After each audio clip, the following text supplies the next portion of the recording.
ever since, like you mentioned, the Women's Health Initiative, this whole field of menopause got stunted in a way that no other medical specialty did. Cardiology, amongst every specialty, has got a core body of knowledge that everyone agrees on. It's standard of care. And that evolved over time, these specializations. These people got fantastic at this stuff. Not in hormonal medicine. That WHI stunted and set back a century the whole field of treating women with hormones. Then what grew up in its place? All kinds of wild ideas. I've never seen so much discrepancy and differences of opinion in any other field of medicine than in hormone.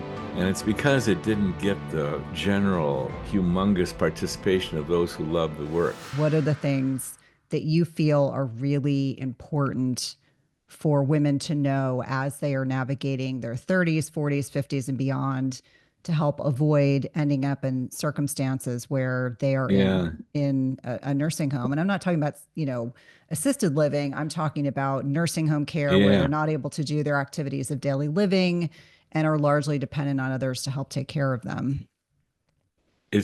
I would say this is the most interesting question.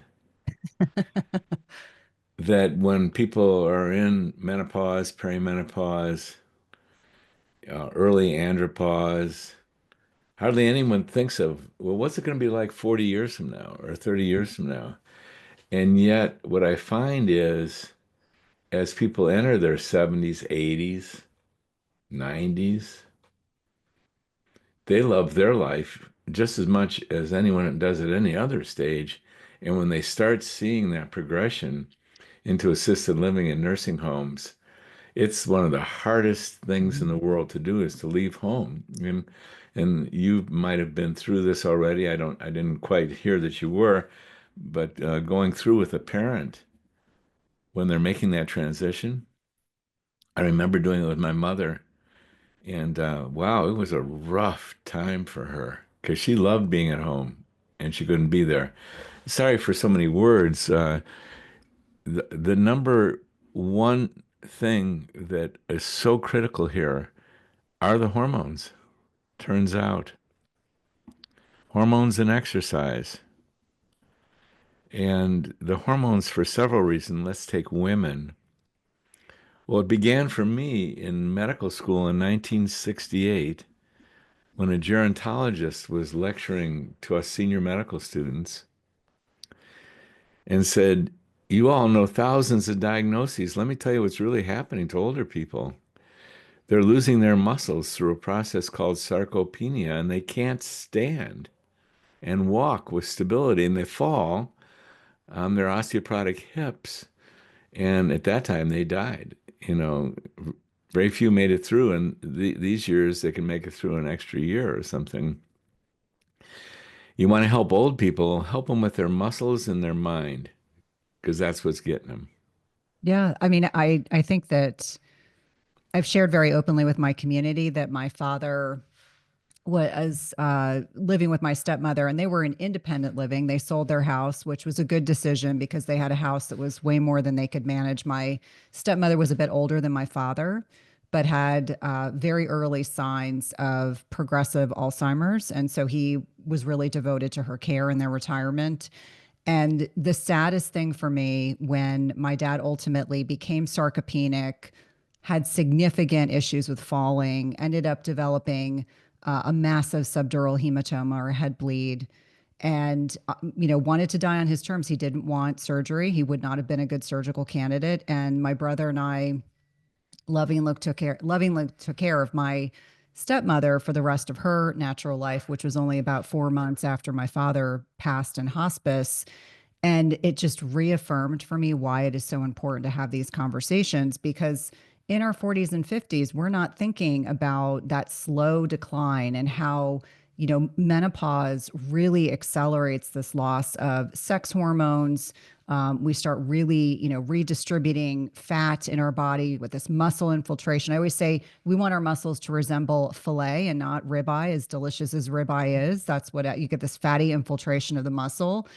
And what many people don't realize, they think that muscle mass is more about body composition and helping them understand that muscle loss leads to frailty. Frailty leads to falls, whether you fall and break your femur, break your hip, you get a head bleed. I mean, these things are so, they seem so normal. And certainly as a nurse practitioner, I saw thousands and thousands of these kinds of situations when I was rounding on patients. And I think for so many of us, we tend to be reactive and not per se proactive. And that's why when I was thinking about our conversation, it was like, what are the things that we probably should talk about that maybe many people who are not fortunate enough to have worked in medicine for as many years, certainly as you have, and certainly as I have, may not even have this on their radar. Maybe their parents are slowing down, but they're not thinking about why they're slowing down. They may be encouraging their patients to remain active, but they may not realize that that frailty almost seemingly comes overnight, because my mother and stepfather during the pandemic were obviously, like many retirees, kind of hunkered down in their houses, and the frailty difference in my mother in 1 year's time was so significant that I kept saying to her, you have to keep moving. You have to be mobile. And she thinks she's being mobile and she's moving, but it's not enough to kind of circumvent what has transpired over that, whole year of the pandemic, when many of us were not doing the things that we were normally doing. So when you're talking to patients about that perimenopause to menopause transition, the hormone piece and remaining mobile and maintaining muscle mass are certainly important. Do you think that there's enough discussion around the importance of testosterone therapy for women? I feel like it's still, in many instances, I hear clinicians saying to patients, oh, you don't need testosterone. Testosterone's not important. And yet it's the most potent sex hormone that we have in our bodies as women. Yeah. Tell a man, oh, you don't need testosterone. It's not a big deal that you lost your erection. Yeah, yeah, exactly, exactly. Yes, people don't understand this, that every young woman has more testosterone than she's got her most potent estrogen, estradiol. And yeah, it's a human hormone and it's critical. And that's really what we're talking about as far as muscle goes, is that you need testosterone, exercise, and protein to maintain muscles. And you get without any one of those and you lose your muscles. You get sarcopenia, the bane of the elderly. Yeah, testosterone for so many reasons, for mood. I mean, these are the most powerful biochemicals in our body, some of them. And we don't do well without them, but we don't do well on these deep levels. That's the big one. The mood and muscle. I'm repeating muscle because I think people don't quite make the connection. Never mind libido. I mean, there are women and men who are having active sexual intimacy in their 80s and 90s, and you betcha they are keeping up on those hormones. They figured it out and kept it going. So, and then estrogen for the mind. So much of what passes for dementia in women is a result of insufficient estrogen. Yes, there are other causes of loss of cognition, but in women, most of it is reversible. It caught at the early stages, not so easy at the later stages. I have experience with this. And yeah, so much cognition can be recovered back to normal in even And women who feel quite compromised if with adequate estrogen. So yeah, bones, we left out bones. Testosterone is important for the bones. yeah, I think that a lot of us, and I say us as women in middle age, we fear the loss of neurocognitive status. We fear the thought of dementia, Alzheimer's being a burden to our families. And so I think for many women, I think about researchers like Dr. Lisa Mosconi and her work around the role of estrogen, estradiol signaling in the brain, why it's so important. Do you feel like I feel like when I first became a nurse practitioner, it was pre-deceased, the Women's Health Initiative. So I got to watch that first wave, and I was neatly tucked away in cardiology. So it wasn't, I got to hear patients talking about being taken off their hormones, but I wasn't prescribing hormones at that stage. And I retrospectively think back now and think about how an entire generation of women, an entire generation of clinicians, fearful to prescribe, fearful to take, and maybe things are starting to come back around. Maybe perhaps my generation has been amplifying the need for discussions just like this to bring good information to people. But when I think about estrogen in particular, I think there's still this fear around, and I'm going to say it as an umbrella. I think many people fear taking hormones because they might gain weight. They fear that they might not feel like themselves.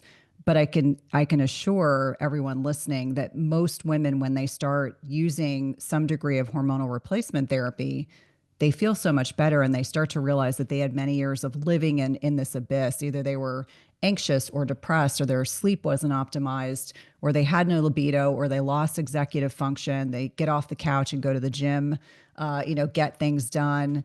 That neurocognitive piece for me, I know that estrogen for me, I was initially prescribed a compounded, and I'm hoping that we'll talk about this compounded estriol, and I just wasn't absorbing it enough. And actually, I do better on the patch, but the patch isn't per se equivalent to biased. But I think for a lot of individuals, it's a degree of experimentation with your clinician to find what works best for you. I'm curious what your thoughts are on pellets. I know that this is a very controversial topic. I know as I've interviewed many GYNs and physicians and nurse practitioner leaders, there are very strong opinions one way or another. I don't know if you have an opinion on this topic. Do you feel like supraphysiologic dosing is beneficial? Do you think that it has a place for certain individuals? Where do you fall on that continuum? Well, I'm I love to copy nature and not try and reinvent the human being. And there's been, ever since, like you mentioned, the Women's Health Initiative, this whole field of menopause got stunted in a way that no other medical specialty did. Cardiology, amongst every specialty, has got a core body of knowledge that everyone agrees on. It's standard of care. There might be some discussions at the periphery, but not around the core stuff. And that evolved over time, these specializations. These people got fantastic at this stuff. Not in hormonal medicine. That WHI stunted and set back a century the whole field of treating women with hormones. And then what grew up in its place? All kinds of wild ideas. I've never seen so much discrepancy and differences of opinion in any other field of medicine than in hormone. And it's because it didn't get the general, humongous participation of those who love the work. Very few specialists exist in this field. So sorry for the diversion there, but into the field of hormonal medicine, there's stuff that I think is fabulous and common knowledge, but physiologic, beautiful, and there's other stuff at the other end of the spectrum that's pretty iffy to me. And if I had only one tool in the world called pellets, I'd figure out how to do them right. I don't think they're being done very well by very many pellet inserters. But how do you get something to last 3 months that you insert in the skin? In order to get it to last 3 months, you got to give a super high dose, and then it gradually deteriorates. And the end of 3 months, it's run out. So supraphysiologic is the perfect word. Well, I don't feel comfortable with supraphysiologic in any way. Now, humans are resilient, and probably a lot of folks are not going to be damaged by it, but we've got medical history evidence of supraphysiologic doing a lot of harm. So I don't like to see it anywhere. I don't love it in the patch. I mean, the patch has got to give an estradiol dose that lasts 3.5 days. If they had daily patches, it'd at least more mimic nature, but so you get a peak and you get a gradual decline. These peaks in hormone medicine are problematic. Now, patch is much kinder than a 3 month thing, but super physiologic, not what the thing that always baffles me when I started out in hormone work, not a lot was known. This was 1993. And I had the brilliant idea that I'm gonna have to figure this out from scratch with women. And so I shared a certain amount of knowledge with women, how these hormones behave, what the symptoms were, and I started them on low doses, and they gradually increased the dosages daily. And together we learned how to figure it out. And here's some of the things I figured out. Number one, individuality. Holy mackerel. You try and do one dose fits all for women in menopause. You know what? If it was the only tool I had, I would do it. Even Premarin and Prempro, which is not something I love, they did a lot of good on this planet. They were a single dose or maybe two different dosages for all women. But one of the things I learned right out of the gate is that some women and they needed this much hormone to feel really good and to test out really well. Other women need 4 times that much. And then there's everything in between. And then you've got three hormones. You've got the estrogen family, you've got progesterone, you got testosterone, and women vary as to the relative balance of all three of these.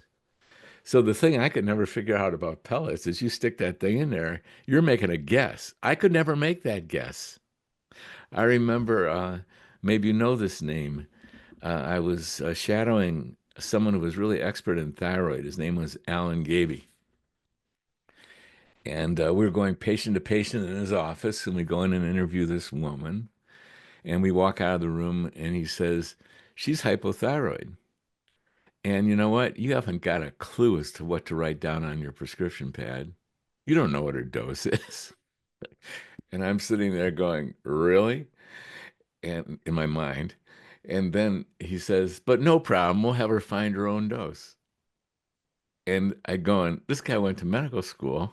I went to medical school. No one told us find your own dose.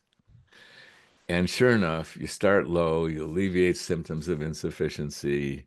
If you go too high, you get symptoms of excess. These things are so powerful, mostly they do give symptoms of excess. And so my point is the same. It's like it's no problem at all if you realize that you individualize every woman and you individualize all three major hormones. She'll find her way there, and you'll test her, and you'll do tweaking if you need to. And that's the main thing I couldn't figure out about the pellet is if they miss that dose, like if they give too much, for example, it doesn't come out for 3 months. You don't get to remove that pellet. And so it was just the fine tuning of the dosages that was such a core day to day, every single patient phenomena that I thought this is not good medicine. And it's got a financial motivation in there for the providers. And tell me, do you really want to go into your doctors every 3 months or your nurse practitioner and get a injection? And so there's other things. So I'm not a fan of pellets. And I testified in front of the National Academy of Science Committee to Protect Compounded Bioidenticals in 2019. And I learned a lot prior to going in there. And I learned what their bugaboos were and what they were really after. And pellets was number one. They led my day off with a state's attorney general who was given a half hour. We were given 6 minutes to testify. He was given a half hour about how egregious pellets were. So I also am concerned about that which puts bioidentical hormones in jeopardy and compounding in jeopardy, and pellets do. Now, in the hands of some really knowledgeable nurse practitioner or physician, that could be a different story. And I think there's a lot of satisfied pellet folks out there. And I think there's a lot of pellet folks who get high on superphysiologic. But supraphysiologic is a long-term strategy. We have so many, I'm just repeating myself, we have so many actual historical stories of people who got in trouble. Too much cortisol. Yeah, it got high. Oh, yeah. You give someone too much cortisol, they love it. They don't want to come off of cortisol. But the trouble it causes. So anyway, I am not a fan of pellets, and I like to actually take a stand and say, don't do it. Well, and I think if you're working with the right clinician, and as you very astutely said, bioindividuality is really what drives shared decision making with your patients.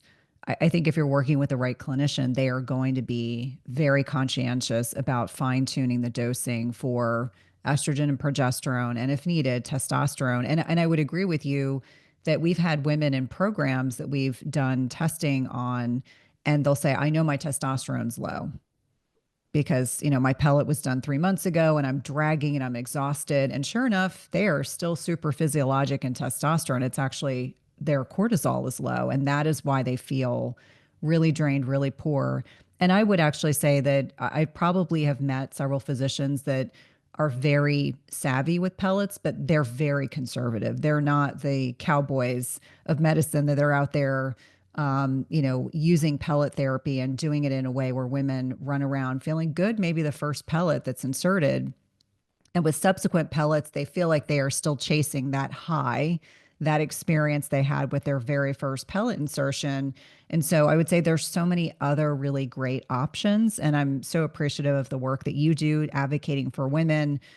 Let's talk about alternatives to some of the kind of conventional bioidentical hormone options. So let's talk about estrogen first. You mentioned, and I know what you're getting at about estradiol, just taking estradiol, and we'll definitely loop that into the conversation. Of the current available options for estrogen, I know many women want products that are covered by their insurance. And I totally understand that. It can get expensive if every product is being compounded and I'm on a combination of some compounded, some not compounded. And that's just what has worked out well for me. And that includes thyroid medicine. With that being said, when you're having conversations with your patients, and let's just use you're working with a new woman that's in menopause, she's interested in bioidentical hormone therapy. Are you integrating solely just compounded estrogen options? Do you ever consider using patches uh, or rings or some of the other options that are available? The reason why I'm asking, these are the kinds of questions that I receive, which I love to ask of my guests because you're far more savvy with these options than even I am. Well, there's a lot of decent options out there. And like I say, the option that was the most popular on the whole planet was horse urine-derived estrogens, 50% of which a woman's body never saw, and this artificial progestin molecule that's problematic. And just repeating myself again, a lot of women did really well on that. Mhm. And there was 18 million women on it in the United States. 40% of all women in menopause were on Premin or Prempro in 2002. But in any field or anything we can think about, there's stuff that's good, there's stuff that's better, there's stuff that's even better, and there's stuff that's best. And I tend to have gravitated all the way to the best stuff.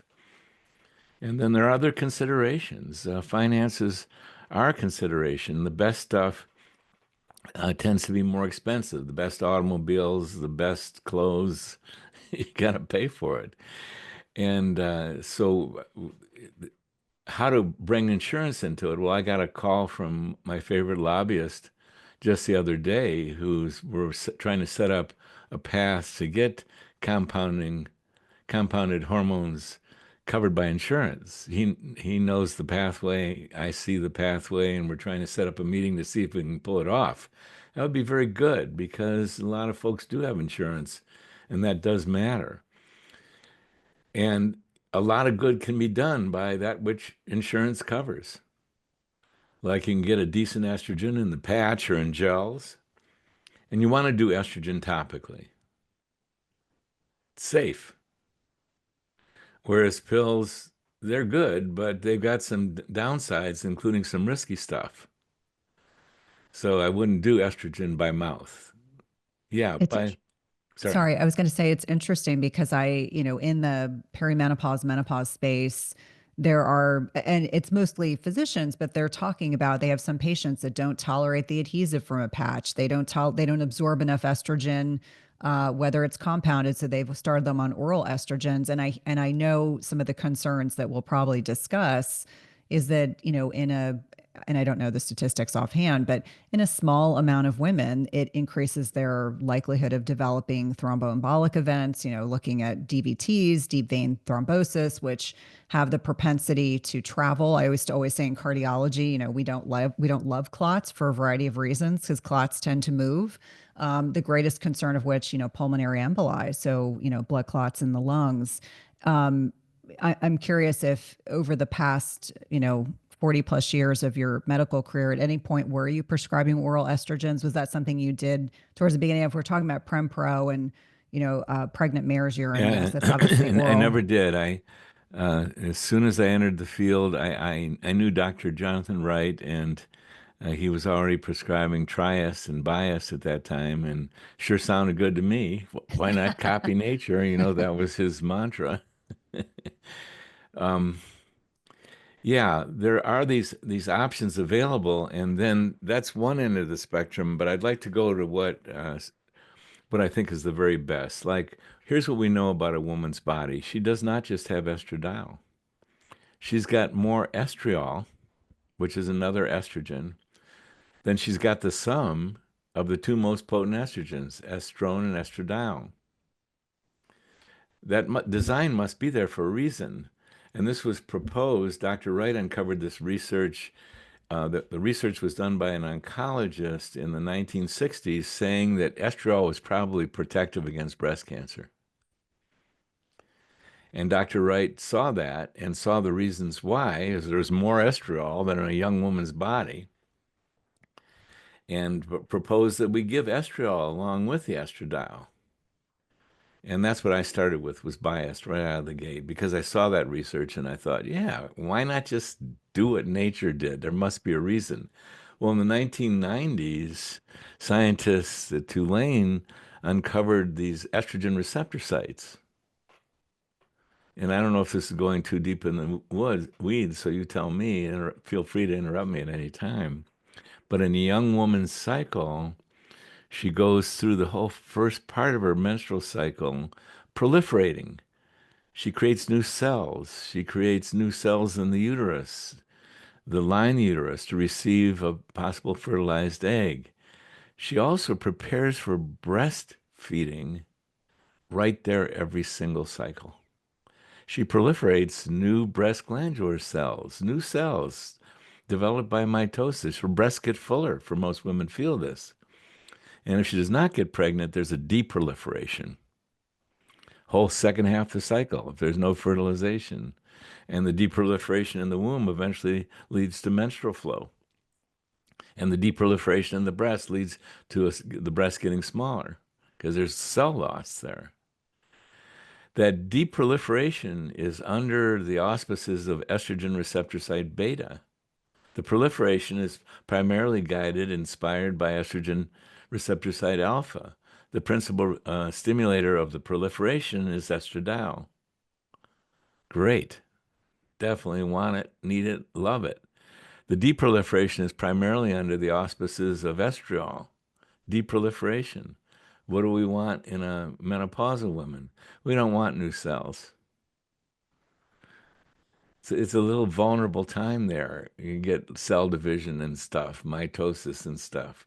But really, we just want to copy nature. So I always prescribe biased and I always prescribe it topically. And then we've gone to another step. I was prescribing compounded biased back in the early 90s, and I had never seen the hormone. I was writing the prescriptions. My compounding pharmacist was shipping it to my patients. And then in the early 2000s, they misshipped a bias prescription to my office rather than to my patient. I was fascinated. Came in this white cosmetic jar, and I broke the seal. I wanted to see what a hormone looked like. And out comes this strong odor. And these gels, these creams, they are over 99% base. That's what's in a jar. There's the base, and then there's the hormone. And these bases are very strong solvents. They need to be. These steroid hormones are not soluble unless you use a strong solvent. So here I was, a functional medicine doc, telling my patients to detoxify, and I did the math. I'm asking women to apply a quart a year of these gels. So we went on to investigate, develop, patent organic oil way of delivering these. So to me, the very best way for a woman to take estrogen is to take Biest twice daily. Oh, Yeah, more copies nature. You don't get those peaks. We don't want peaks. peaks and troughs. Yeah. Yeah. So Biest twice daily in our organic oil base. I think that represents the very, very best. So the question that I have that I'm sure listeners will have as well. So even if we have our hormones compounded, whether it's Versa base or any of these kind of compounded solvents that the hormones are being placed into, which we then apply to our bodies, I'm curious, what are they made of? You mentioned that you had a strong odor when you opened up the jar. I'm curious, what are like when I say most, what are most compounding pharmacies utilizing as the reservoir to apply these hormones in? Strong solvents in a gel form or a cream form. So Versabase, Lipoderm, Carbopol. Carbopol is the most ancient of them. That's what the drug companies picked up when they prepared their gels. And, in medicine, you know this so well, it's sort of risk benefit. The benefit of having hormones supplied to your skin is so great, and we're very resilient in many ways, but not so in others. I mean, how much leeway do I want to take on a daily basis with my health factors? Not too much. But at any rate, that's what's being used is these strong solvents. So even though estrogen and testosterone in women, for example, are best deployed applying to the skin, no doubt about it, there's better ways to carry those hormones into the skin. And we love our organic oil. We think that's the best thing Are for it. you at liberty to share what kind of organic oil it is? Because again, these are the questions I can say without a doubt. People will listen, they'll want to learn Yeah. more, they're It's curious. certified organic, and because our patent is being breached, I'm not going to mention it over the air. Okay. Okay. Yeah. But you want to be conscientious about the carrier product with which your hormones Yeah. are in. So curious, again, more questions. I'm seeing a lot of functional med, integrative med docs, NPs, PAs that are using subcutaneous testosterone in women or even injectable IM into the muscle. Again, dealing with, in some instances, super physiologic dosing. Has there ever been a place or in your conversations with women where women are now asking for this? It's interesting. And I ask this just from like a personal perspective as an observational. I can tell the people on social media that are taking super physiologic doses of testosterone because they have very sinewy looking muscles. And it's not to suggest women in menopause can't have muscles, but it's a very distinctive look. And you can tell that their testosterone is not in a range that is optimal. It's again the super physiologic dosing that has very specific physical characteristics that I can now, like, I'll see someone, I'm like, oh, I know that person's got very high testosterone, and it's not from PCOS. Before someone asked me that, it is not someone who has polycystic ovarian syndrome. It is someone who's just taking very high doses of testosterone for a female. Yeah. And the biology of it is very clear cut. Like the body does not like excessive doses of any of these hormones. So it's got some protective mechanisms. So you can get away with high doses, but not for very long because what it'll do, without going into the details, is it will bind up the excess that you're making. So if your body picks up on, wow, we're getting a little too much testosterone there, maybe we got to do something about this. We don't like excessive dosages. So it produces an increased level of this binding protein called sex hormone binding globulin. It'll also raise, it's going to get converted to other stuff too. It's also going to get converted to a testosterone metabolite called DHT, problematic in women and men. And it can really be problematic around hair loss. Hmm. Like men who have too high DHT, these tend to be the men who lose their hair. And women's hair loss is a big deal. Now, the interesting thing about hormones is that very few people like excessive doses, these supraphysiologic doses. Like a woman who gets too much testosterone, she's going to get oily skin, pimples, hair on her chin, hair in the mustache area, irritable, too testosterone-ish. But the remarkable thing is, not every single woman or man who gets overdosed actually has symptoms. Like you were saying there, some people get high off these things and they don't have these adverse symptoms. So they tend to be the ones who are trying to get away with it. But biologically, it's not a good idea. Like the classic example is young women on birth control pills. Here they are, they're at the absolute peak output of their ovary of estrogen, and you give them more estrogen. And their body goes, too much estrogen. What can we do about this to protect ourselves? Well, let's just bind up more of it. Let's just produce more of the sex hormone binding globulin.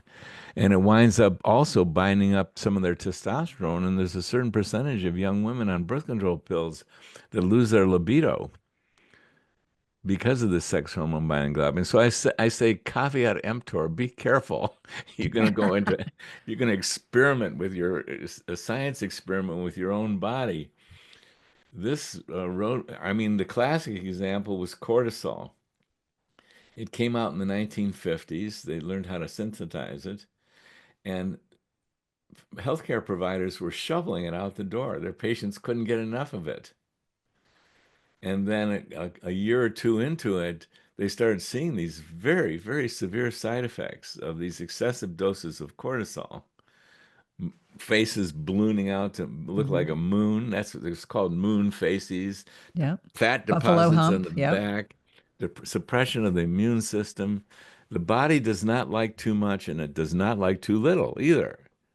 It likes just the right amount. So be careful. You're going into those high dosages and you might get away with it for a while. And then you try and repair these folks. Not a guarantee that people who've been on excessive dosages are going to get themselves back. Like there's a lot of athletes who are messing around with androgens, and lo and behold, they became infertile, and they're Hmm. not that easy to recover. Well, and I think there has to be a healthy amount of respect for hormones. I think we know quite a lot, but I think that each patient, each individual has a degree of bioindividuality. Some things you can account for, some things you may not be able to. What I loved as I was preparing for this conversation was you have this cardinal rule of hormones, which is what we're really speaking to. Don't give too much is that cardinal rule, that Goldilocks effect, finding the right dose, not assuming that everyone, just like when I was in cardiology, I could have 10 patients, same age, same kidney function. I can assure you, I did not give those 10 patients the same dose of antihypertensives. I did not give those patients the same dose of lipid lowering agents because you really have to take that bioindividuality piece into account. And I think that I would much rather someone be conservative as opposed to being a cowboy because I think there are noisy cowboys in the space, meaning they're well-meaning, but they tend to be a little cavalier. And I think some people are just more sensitive. Do you find that you have patients that are just much more sensitive? Like a little bit of hormone can do quite a bit, and they don't. Yeah, exactly. I'm one of them myself. Yeah, in our teaching program, we say one of the initial discriminations you as a provider must make is, are you dealing with a woman who has specific sensitivity? And because and women often tell me, they say, look, whatever dose you give to your other patients, give me about a fifth of it. Because I'm telling you, I'm sensitive to everything. So a lot of women have identified this. And I went, okay, because what did I know? Well, I When, mean, if a patient declares themselves, I mean, actually, my integrative med doc looks at me all the time and he says, you are super sensitive. He said, we'll do dosages changes every 2 weeks on thyroid medicine until we get you to where we need to be, as long as you're open to that. Because if I hit you too hard, too fast, you're not going to want to take it. You're going to be miserable. You're going to be unhappy with me. And I was like, no, no, no, no. But I do think when a patient tells you that they yeah, are sensitive, you better believe it because more that's often right. than not, They are. they are absolutely. And it's not anything wrong with that patient. That's just part of what makes them who they are. So we've touched on biased. You mentioned triest. Dr. Wright had kind of worked with triest and biased. It sounds like in many instances, biased is what many practitioners are using now. How do we measure hormones? This is a very individual. When I ask clinicians this, some clinicians will tell me they don't measure hormones. Some clinicians will tell me they just go based off of symptoms. I think you and I are in agreement. I do like to measure hormones. But when you're working with your patients, are you looking at serum? Are you looking at urine? Are you looking at saliva? How do you make dosage adjustments when with your patients in particular? Let's stay with women from to begin with. Right out when I started up, I had been speaking with Dr. Wright, and I got enchanted with saliva. I mean, women could do the test at home. And I did about three of those, and I went, man, these results, they don't make any sense compared to what's going on in a woman. This says she's too low. She's having symptoms of excess. I'm going with the symptoms of excess. And I talked to Dr. Wright about it. He says, yeah, saliva does not work. He said 24-hour urine is the gold standard. It's been so since the late 1960s. And so right out of the gate, I started doing 24-hour urines. Now, I've done a zillion blood tests. They're excellent for so many things. We can learn so much from the blood, but not from a woman that we're treating with hormones. There's this thing called pharmacokinetics. It's like, when did you draw the blood? Did Mm-hmm. you draw it prior to them applying their daily bias? Did you draw it an hour later, 2 hours, 3 hours, 4 hours? So our group, we have a lot of projects going on, and for decades we've had laboratory projects going on. And we've done these studies. We've drew blood on, starting with myself, my son, my daughter-in-law, and my beloved partner. we we drew our blood before and then every hour after, and there's a big difference as to when you draw that blood. That is not a problem when you collect urine for 24 hours. It doesn't matter when you apply your hormones, but it does. And that includes these dried urine tests, which are, I would like to put out a warning on this. We've done cross studies where we took an individual patients and we sent off in a 24-hour period to five different laboratories. And there's a lot of discrepancy there. And the dried urine has several problems associated with it, but one of it is pharmacokinetics. When was the urine collected according to when they applied their hormones? And so 24-hour urine takes care of it. I have 30 years experience with it, and I've seen it over and over again. And another thing we were able to do with the 24-hour urine was to go into the medical literature and get additional information about what's too much and what's too little. And I find testing is really important. And it relates to a study we did. I took 54 patients in 1 year that had said to me, women who had said to me, wow, I got it. the, I I was feeling awful. Now I've been taking these hormones and I figured out my dose. I've got it. And at that point, we test 100% of our patients. That's when we test them.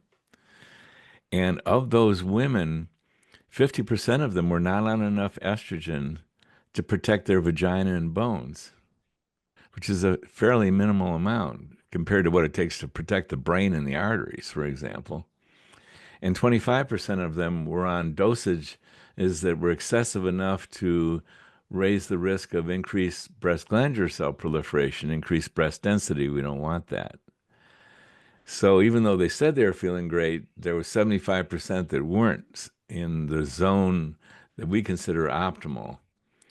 And so that's why we test 100% of our patients. There are those who say don't test. The North American Menopause Society, for example, the American College of Obstetricians and Gynecologists. Well, they're right about it because they know that there's issues around blood testing and they think saliva is out to lunch, but they have no comment about 24-hour urines because they're not aware of it. So they say go by symptoms alone. Well, I wanted to see if that was true, and it was not true. And I've had this privileged demographic of some of the most intelligent, health motivated women on the planet Earth, and we figured this out together. And you even with them, you needed that final tweak of the 24-hour urine hormone testing. So I feel very strongly about that. Well, and it's funny. My functional med doc had me do a 24-hour urine and trying to explain to my husband, I'm going to keep this 24-hour urine jug in a specific place upstairs because I have teenage boys and trying to explain to them. So every time I needed to use the bathroom for 24 hours, I ran up to that particular bathroom. And I do think it yielded some very interesting information. Is there an inconvenience factor for one day? Yes. But I would agree with you that the information from that seemed to connect with some of the other things that we were doing. Now, a common question that I receive is if a woman is 5 years, 10 years into menopause, and she has a thorough evaluation by her provider about the appropriateness of hormone replacement therapy. What are your thoughts on those dormant receptor sites? So let's say it's been 5 years, 10 years since those receptor sites have had the opportunity to interact with a particular hormone, let's just say estrogen. What has been your experience? Does it sometimes take longer for these women to feel relief if they're having symptoms? And I would imagine most women, if they're 10 years into menopause, they're definitely having genitourinary symptoms. They may still have some vasomotor symptoms. In fact, I jokingly say, I'm like, when I interact with a woman that's 15, 20 years into menopause and she has never been on hormones, I'm just like, how are you functioning? Because I just know how I would probably be feeling by that point with this loss of estrogen in particular. But when you have women that have had long periods of time without stimulation of those receptor sites, does it take them then longer to see relief of symptoms, or can it be some degree of receptor disconnectivity related to the lack of stimulation over a long period of time? Simple question, important question, big, longer answer. It takes us back to individuality again. And one of the aspects of treating a woman whose body hasn't seen hormones for 5, 10 years is those receptor sites. Mm-hmm. Because hormones, how they behave in our bodies, you've got the hormone, and then you've got what's it meets up with inside the cell, which is a receptor site. And when the hormones go away, the receptor sites, like you say, they go dormant. So you have to be more careful when you're making the choice to treat these women. I say making the choice, there's other factors to consider, and I'd like to go into those. That's why I said there was a complexity to this answer. But you want to go lower and slower in general because what when they're young and they've got a zillion receptor sites open and you give them a lot of hormones, they're ready. When they're 10 years without hormones, you give them the usual dose and it just overwhelms the receptor sites and you don't get the on-off phenomena, so it doesn't work well. So you got to really respect it. The process is the same.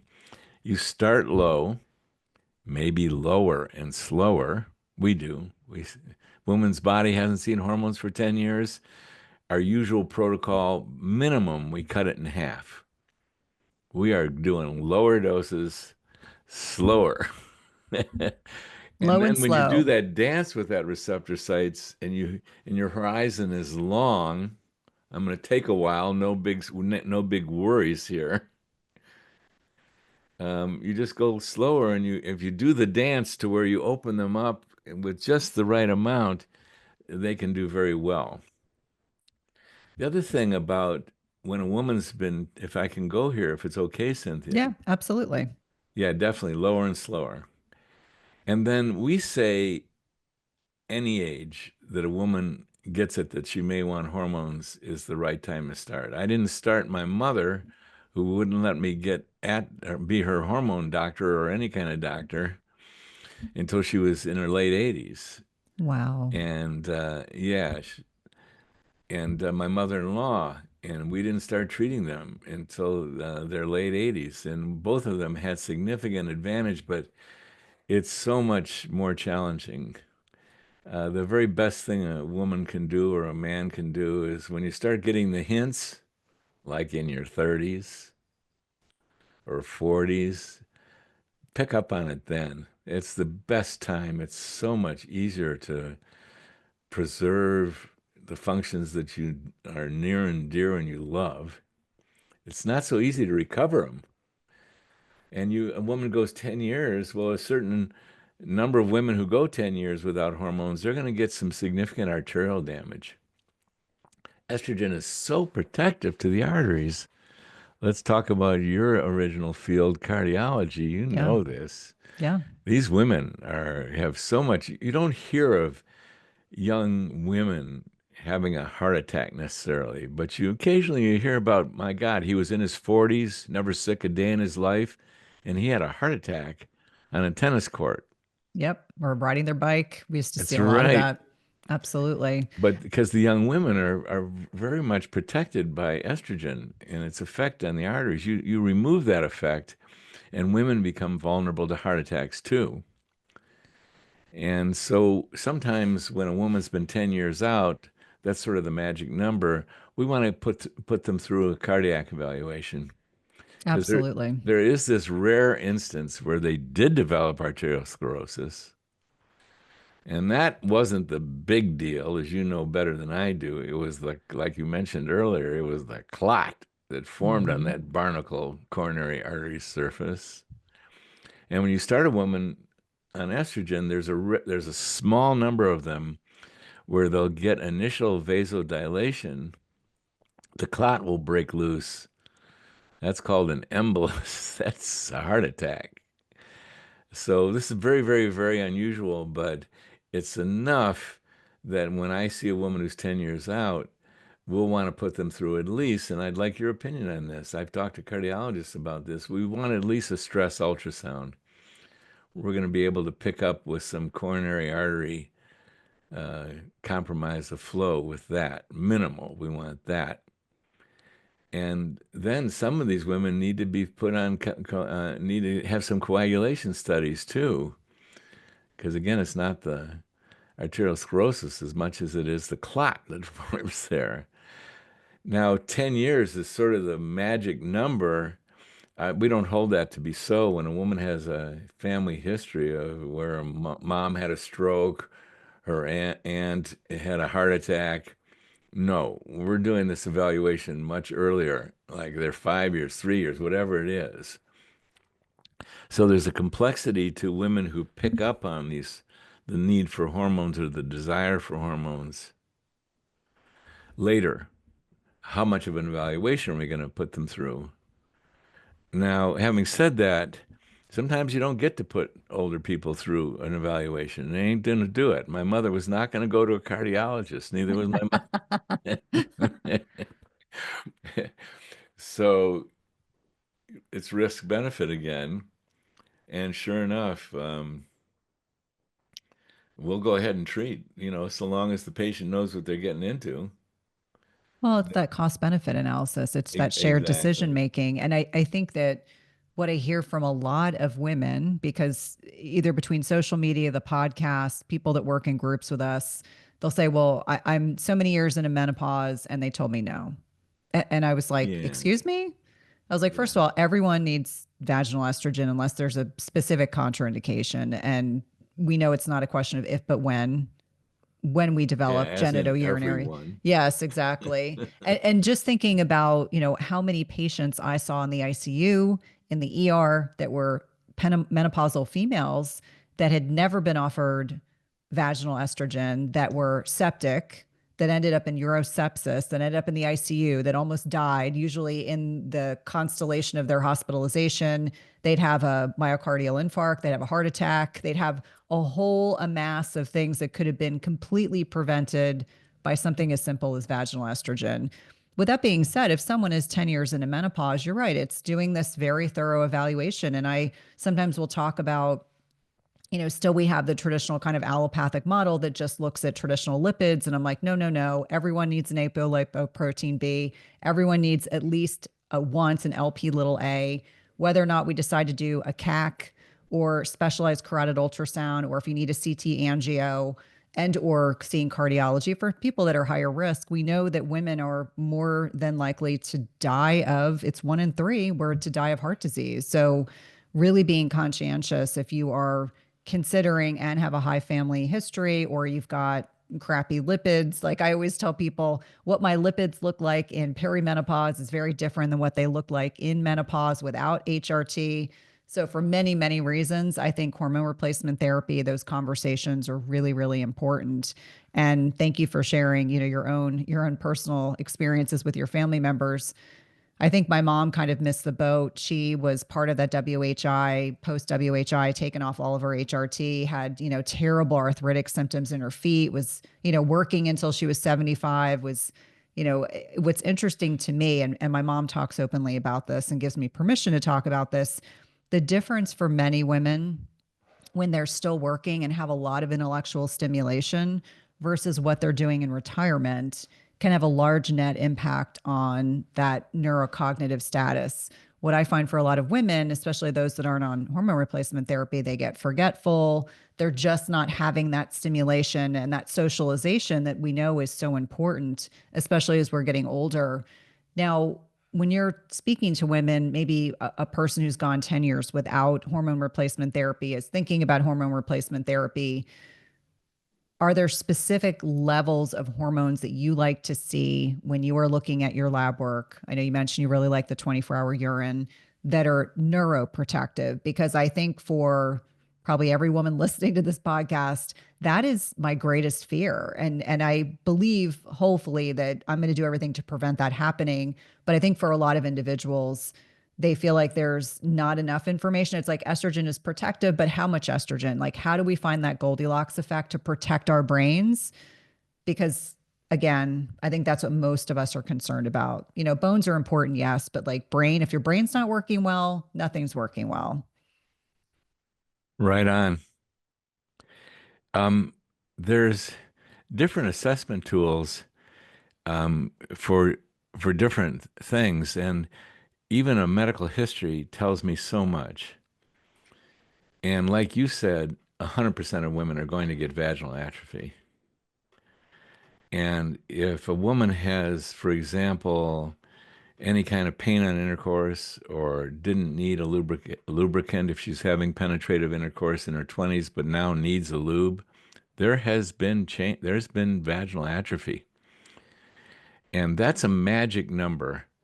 The amount of estrogen it takes to protect that vagina, we know that number. And but a woman could tell us. I can tell whether she has enough estrogen. Do you have any pain in intercourse? You have to use a lubrication. And if she does, then if she has vaginal atrophy, she's too low in general for all of the protective effects of estrogen. So one of our primary clinical goals is help that vagina be healthy. And it turns out that the same number, the same estrogen levels that it takes to protect the vagina happen to protect the bones. That number is known. We even on the 24-hour urine hormone report, we even identify that number. You got to have this much to protect your bones. And like I say, a woman can say, "Well, I feel much better." Yet 50% of them don't have enough to protect their vagina and bones. That's the bottom line. Where it gets more challenging is how much does it take to protect the arteries? We don't know that number. How much does it take to protect the brain? The medical literature is very clear. That can take a Mhm.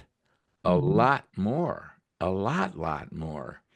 That number is not defined but what is defined is that some women, to protect their brain, they need a rather rich amount of estrogen.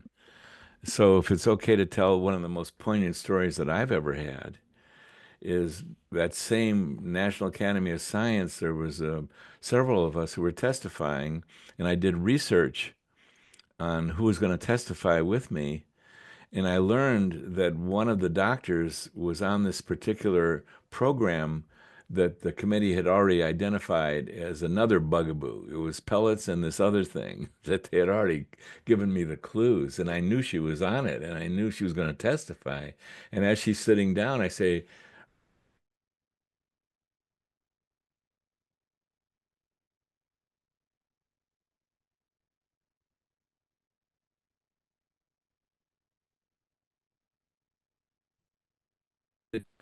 I think we had some freeze going on there. Yes, there was a phrase you were just getting ready to share with me what this female physician. It was like Yeah. you were just there. And she said, "No, I'm not going to say this." She winked her eye at me. And I went out to lunch with her and her son, and she was 65. And she told me when she was 55, she started to get a cognitive challenge, and it really scared her because her mom had dementia, and her mom's sister, thus her aunt, had dementia. And she got scared. And she was reaching the point in her medical practice, she wasn't remembering names, she wasn't remembering medical histories, and she got frightened she was going to have to go out of practice. So she told me that what she started doing is she started taking estrogen Hmm. because she had heard of this relationship with estrogen in the brain. And she started to clear up a little bit. And she took some more and cleared up more and took some more and cleared up more. And she kept on taking more estrogen until she cleared up 100%. And it turned out her period returns. Oh, geez. Yeah. And so you never say never. And I happen to know how much it takes to get a period to recover.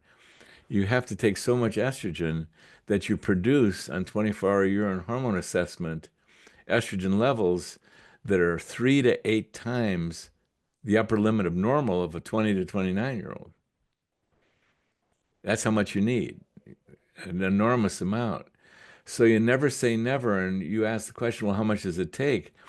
Well, in most women who start getting cognitive challenge, all you need is the optimal dose to treat their menopause and they clear up.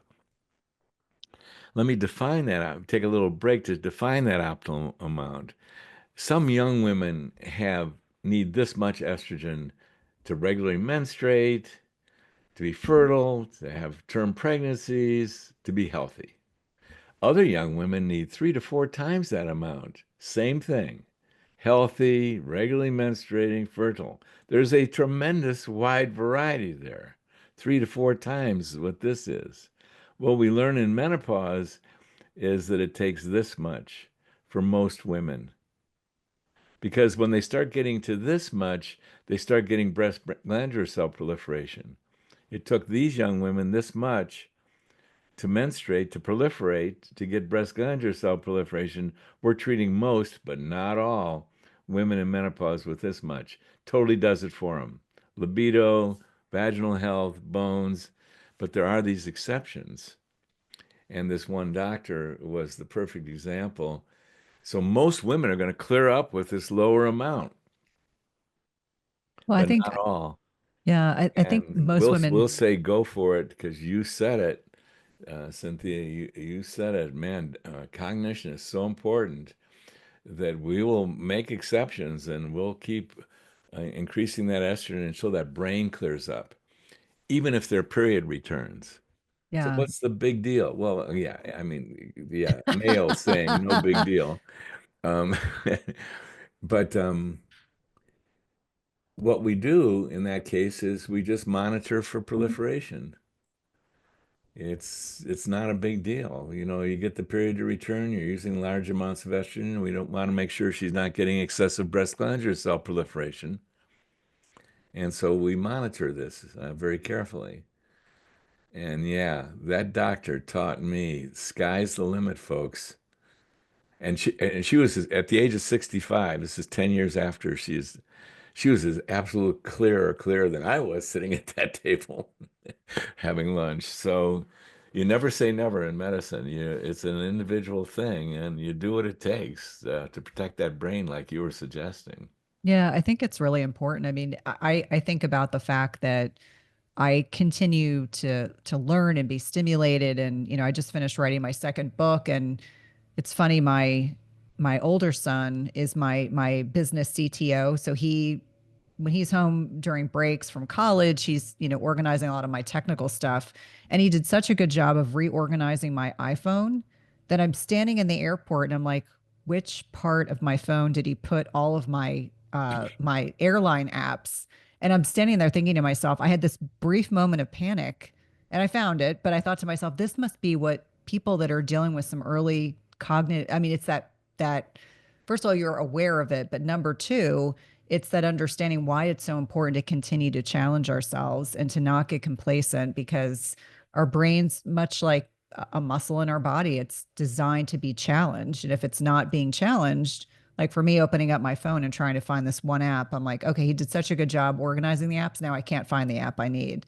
Having said that, just reaffirms why it is so important to be conscientious. And even for myself, I mean, that's always the rhetorical question I have in my mind.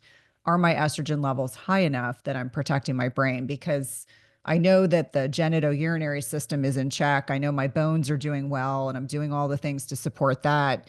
But the brain seems like it's a little bit more ambiguous. And I think for so many of us that are conscientious about cardiovascular health, it's like, okay, I know what my numbers are. I know that, everything that we've done diagnostically shows that, I'm not a 53-year-old on paper. I mean, I am chronologically, but physiologically, I'm much younger than that just by virtue of some of the things that we're doing. I've so enjoyed this conversation. I want to ask one last question. For a lot of women that are in perimenopause, when they're having heavy menstrual cycles, the standard milieu, because this is what I was offered, especially as I was telling my GYN at my annual exam, my periods are very heavy. This was 10 years ago. And she said, no problem. We've got 4 ways to fix this. Number one was oral contraceptives. Number two was an IUD. Number three was an ablation. Number four was a hysterectomy because obviously 10 years ago I was done having children. And I'm just curious when women come to you that are dealing with these same challenges, they're perimenopausal, they've got relative estrogen dominance because their ovaries are producing less progesterone. And for listeners to understand, our ovaries are our pacemaker of aging. Ovarian senescence is a real thing. What are some of the preferred alternatives that you like to use for these women? Because obviously, everything I mentioned, if that is what works well for you, and that is what you and your physician or nurse practitioner or PA have decided is what's your best option, none of those were acceptable to me. What are the conversations that you typically will have with patients? Another great question because it's so common. Hmm. And you named it. A woman's hormones, ovarian hormones, and a man's testicular hormones, we all peak at about the age of 20, plus or minus a couple of years. And then comes the decline. And then, halfway through, the decline is so significant in women, there's not enough to menstruate. But the decline continues well into your 80s and 90s till you hit zero. That's the decline. Well, let's just take two of the four ovarian hormones. Let's look at the estrogen family and the progesterone family, or this will be estrogen, this will be progesterone. They don't necessarily decline at the same rate. In fact, what's far more common is the progesterone declines faster and earlier than the estrogen does. So even a woman in her 40s who's got less estrogen than she's ever had, she's got way less progesterone. And these hormones, they balance one another. Estrogen stimulates It stimulates the formation of cells in the uterus, stimulates breast glandular, it energizes. Progesterone is the great calmer. It balances the stimulatory effect of estrogen. And the most common story is when that progesterone is dropped out, there's no longer the balance and you get overstimulation. So you get overstimulation of the uterine lining, you get heavy periods. You get cramps, you get overstimulation of the uterus. You get mood issues. So my very favorite thing to do is to bring to awareness to young women that this could be happening to you and how young women can identify this, even women in their 20s. If they've got this anxiety that they didn't have before, they're missing their big calmer, the progesterone. If they're starting to get heavy periods and period cramps, progesterone, bring in that progesterone and bring it in rich. A woman's body has 100 times more progesterone than it does estrogen. It's really needed. That calmer is needed. So the very, very best thing that can be done as early as someone can become aware of it is to start taking progesterone topically on the skin. You can get it over the counter even. And what do? You got a young woman who's got some anxiety that she's got the usual stresses of life. She used to do well with them. We all got them. But now she's got this new thing called anxiety. You increase that progesterone until she does not have anxiety, until she says, "Wow, I'm calm again." And that's the best prevention of getting into those uterine issues because I didn't like the sound, and I'm a man. I didn't like the sound of hysterectomy, ablation. Yeah, let's just go down and have an ablation. Birth control pills, not very fond. We've got to take contraception into account here. But even the progestin IUDs, they're problematic to me. Whereas a copper IUD can be a great solution. Give you birth control pill, give you birth control, and not give you the progestin. So there's a variety of choices we have, but I love to get it early. You get that progesterone in there early, and you're not afraid to give. You can give so much progesterone, it's rather daunting how much progesterone a young woman can take if she needs it. She's not going to need an unreasonable amount. The over-the-counter stuff can do wonders. It's got enough in it. It's got lower doses than I would use, but it's got enough in it. But that's the best thing. An ounce of prevention is worth 82 tons of cure. Get it early. Can you stop when a woman's really getting heavy periods and maybe has a fibroid in there that was caused by the loss of progesterone? Sometimes you can. Sometimes you can quiet that uterus down. Sometimes you can stabilize a fibroid. So the moral of the story is progesterone in rich amounts. Go wild with it. Because what's going to happen if a woman takes too much progesterone, she's going to get too calm. So let's say she takes it at sleep time, she's going to wake up the next morning feeling groggy, like she had an overdose of a sleeping pill. That's the big consequence of too much progesterone. Or if you take too much during the day, you're going to get a little groggy. So don't operate heavy machinery. But you can, if you go slow enough on the increase of the dosages, you're not going to get in any trouble at all. And even if you go too fast, the most you're going to have to do is take a nap. So yeah, progesterone as early as you possibly can. Well, and I think for so many of us, had I known in my 30s when I was having kids at, 34 and 36, and thinking in my late 30s, it was because I worked a stressful job. My husband traveled. I had two young kids at home. And it was probably that very early, the insomnia before my menstrual cycle, the anxiety that I never had. I'm a very calm, cool, collected person.